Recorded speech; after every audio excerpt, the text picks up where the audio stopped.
Bueno, Lorenzo, te saludo con gusto, ¿cómo estás? Bien, Javier, buena semana para ti, para México, que sea muy buena esta. Déjame preguntarte, ¿cómo deberíamos una especie, casi que te diría de ABC, como para entender qué es lo que está pasando en este momento en España? Barcelona tiene puede hacer lo que está haciendo, lo está haciendo en un marco legal, en fin, todo lo que creo que surge de muchas preguntas que todos nos hacemos sobre lo que está pasando. De lo que tú me dices, déjame tomar entonces una breve perspectiva histórica. A la muerte de Franco,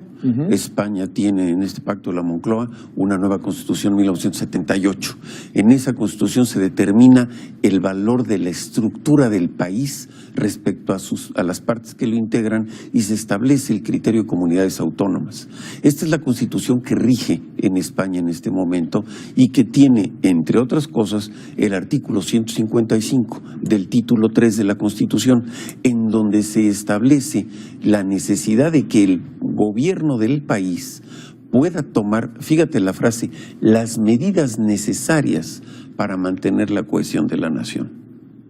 Y la frase medidas necesarias no tiene una reglamentación que la defina respecto a qué significa medidas necesarias.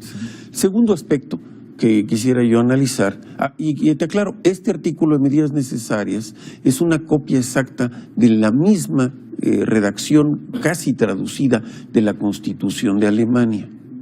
y que tiene un reflejo en la Constitución austriaca y en la Constitución italiana, en donde el gobierno del país tiene autoridad constitucional para intervenir en los actos internos de sus provincias, de sus estados, de sus comunidades. Con este valor constitucional, el Tribunal Superior de Justicia de España decreta inválido que la Comunidad Autónoma de Cataluña, que tiene un límite en su autonomía respecto a la pertenencia a España,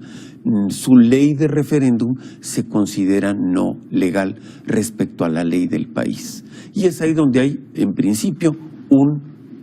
una confusión de carácter jurídico. El segundo elemento es la herencia que trae desde hace más de 2 años España, en donde, como tú recordarás, tuvieron elecciones y pasaron casi un año en un impas político porque los partidos no querían formar gobierno nuevamente con Rajoy. Sin presidente. Y que en el último minuto, antes de que se cumpliera el año, se forma este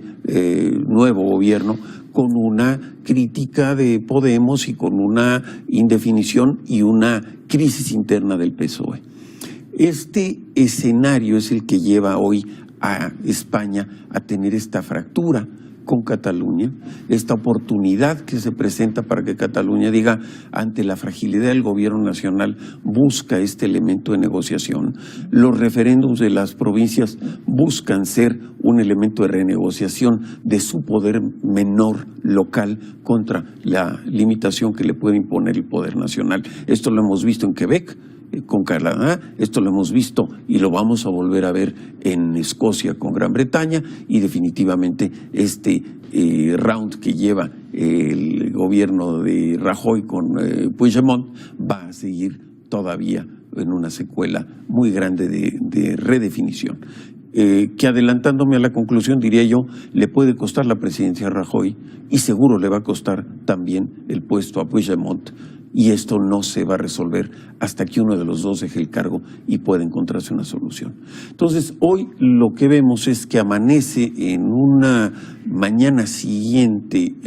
España con una fractura política, una división social y una confrontación muy grande, porque Rajoy no le tiene miedo a determinar que el poder político nacional puede ejercer autoridad. Y esa autoridad es la que le dio la razón de mandar a la Policía Federal, a la Policía Estatal, a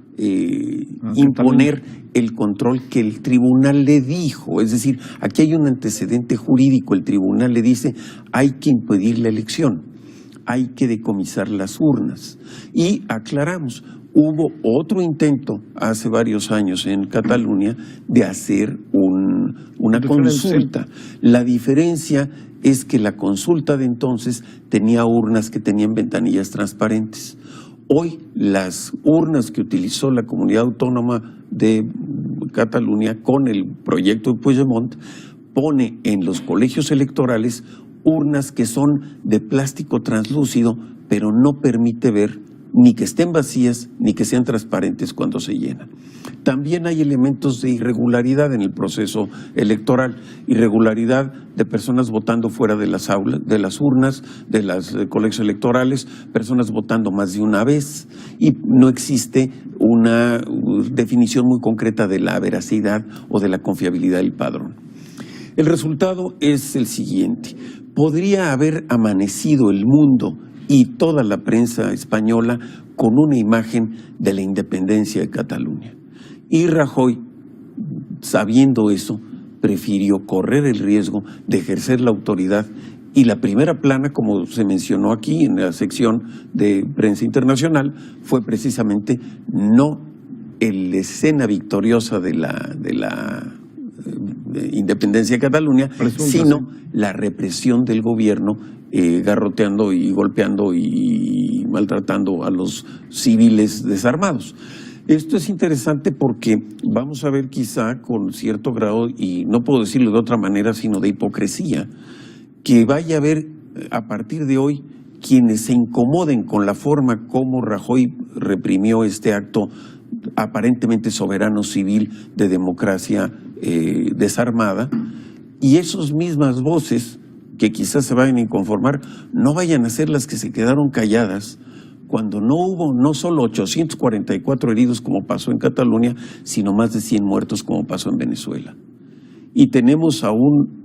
Nicolás Maduro criticando el nivel de represión claro, de Rajoy ante Cataluña. Bueno, las redes ayer estaban desatadas. La paja en el ojo ajeno, la viga en el propio, de los 100 muertos durante semanas por la represión que él mismo encabezó y ordenó de la Guardia Civil Bolivariana. Así que este discurso de rasgarse las vestiduras por la democracia en Cataluña, que no vaya a tener a estos, vamos a llamarle de alguna manera, profetas de la intolerancia, defendiendo lo que no defendieron antes.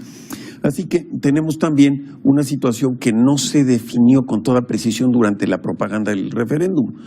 que es el hecho de que la República de Cataluña, si se llega a independizar, tendría que tener un ejército propio, una marina propia, un sistema de control de fronteras, un sistema de costos de embajadas, un criterio de establecer una moneda propia que no entra al euro y que es muy difícil que la Unión Europea los vaya a recibir. Adicionalmente, la salida de la inversión extranjera, predominantemente alemana, en algunas de las empresas que anunciaron que de llegarse a la independencia se retirarían. Y tercero, el hecho de que uno de los primeros segundos destinos turísticos de España es precisamente Barcelona, y que de esta manera tendrían que tener, fíjate nada más, los acuerdos con la Organización Internacional de Aviación Civil, la ICAO, Fondo Monetario Internacional, Banco Mundial, Organización de Estados Unidos, la Organización del Tratado del Atlántico Norte, las Naciones Unidas, etcétera, etcétera, en donde tendría que tener su propia responsabilidad. Pero nadie les dijo, o se hace poca difusión, de que la deuda de la provincia con el país rebasa los 70,000 millones de euros. Esto quiere decir que de independizarse, pues no tendría una calificación de crédito inmediata para tener un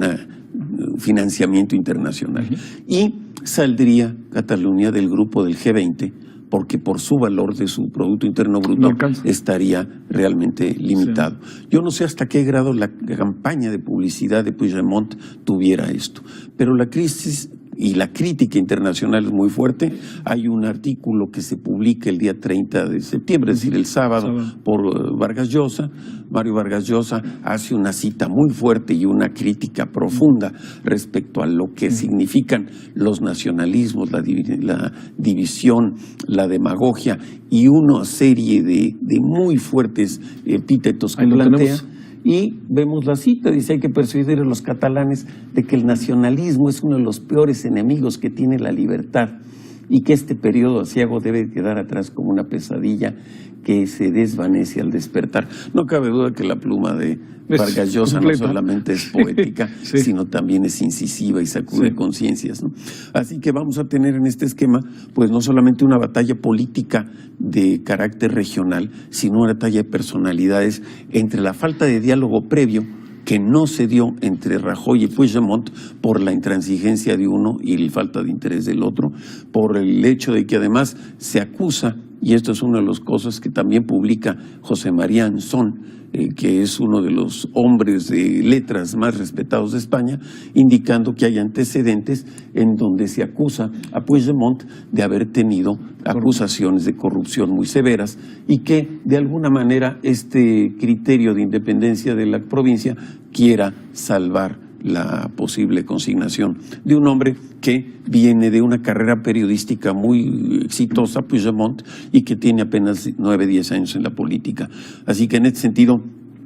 yo creo, Javier, que estamos viendo pues un caso muy peculiar que no lo podría resolver de otra manera como conclusión, sino con una cita de este libro de Proverbios y Cantares que Antonio Machado publica en 1909 en el Proverbio o en el Cantar 53, que fue una canción muy famosa de Juan Manuel Serrat, que le puso música a esta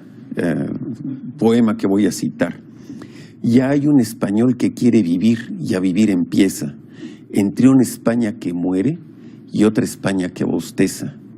Españolito que vienes al mundo te guarde Dios, una de las dos Españas ha de helarte el corazón. Así que veremos esta semana, hay reuniones de los partidos, hay una convocatoria del presidente Rajoy a su gabinete y va a aparecer en la Cámara de los Diputados. Los titulares de los partidos, tanto el PSOE convoca al diálogo, el partido Podemos en manos de Iglesias está pidiendo la renuncia y la formación de un nuevo gobierno, así que esta crisis local te va a tener una gran consecuencia nacional y de aquí a las próximas 48 horas la ley de referéndum que se autolegisló la Comunidad Autónoma de Cataluña determinará si su parlamento da o no la decisión de lograr su independencia, con la salvedad de que el padrón que se tiene registrado de 5 y tantos millones de personas representa entonces el 32.8% los que sí votaron, y esto significa los 2 millones de votos de ese 90% que se tiene. Así que el abstencionismo le ganó al referéndum, y este abstencionismo que le gana al referéndum puede entonces entrar en un litigio de carácter intenso a nivel de país y a nivel de comunidad respecto a qué tan vigente y qué tan real es. Porque se ha dado a decir que el 90% autorizó el voto a favor del referéndum, pero es el 90% de los que votaron, no es el 90% del padrón. Así que en términos de mandato, pues es menos de la mitad.